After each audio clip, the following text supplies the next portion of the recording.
മെസ്സിയോ റൊണാൾഡോയോ ആരാണ് ഗോട്ട് എന്ന ചർച്ച കാണാറുണ്ട്. എന്നാൽ യഥാർത്ഥ ഗോട്ടിനെ കുറിച്ച് കേട്ടിട്ടുണ്ടോ? The greatest of all time എന്നറിയപ്പെടുന്ന മുഹമ്മദ് അലി അഥവാ കേഷ്യസ് ക്ലേ. 3 തവണ ഹെവി വെയ്റ്റ് ചാമ്പ്യൻ പട്ടവും ഒളിമ്പിക് സ്വർണ്ണ മെഡൽ ജേതാവുമായ കേഷ്യസ് ക്ലേ എങ്ങനെ മുഹമ്മദ് അലി ആയി? അതിന് പിന്നിലൊരു ചരിത്രമുണ്ട്. ഒരിക്കൽ സുഹൃത്തുമൊത്ത് അദ്ദേഹം ഒരു റെസ്റ്റോറൻറ്റിലെത്തി. ഭക്ഷണം ഓർഡർ ചെയ്തപ്പോൾ 2 പേരെയും തറച്ചു നോക്കിക്കൊണ്ട് വെയിട്രസ് പറഞ്ഞു, "വി ഡോണ്ട് സെർവ് നിഗേഴ്സ്." ഞങ്ങൾ കറുപ്പന്മാർക്ക് ഭക്ഷണം വിളമ്പാറില്ല.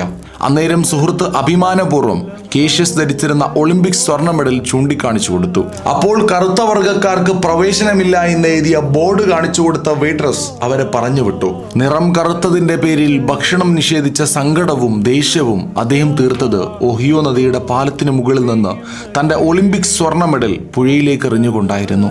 കാലങ്ങൾക്ക് ശേഷം തെരുവിലൂടെ ചുറ്റി നടക്കുമ്പോൾ ഒരു പള്ളിയിലെ വ്യത്യസ്തമായ ആരാധന കാണാനിടയായി.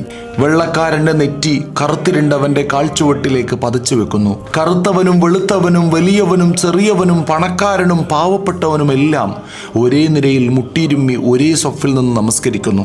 അന്ന് വരെ താൻ വിശ്വസിച്ച മതാചാരങ്ങളെയും മനുഷ്യത്വമില്ലാത്ത നെറികെട്ടവരെയും വലിച്ചെറിഞ്ഞ് അദ്ദേഹം ഇസ്ലാമിലേക്ക് കടന്നു വന്നു.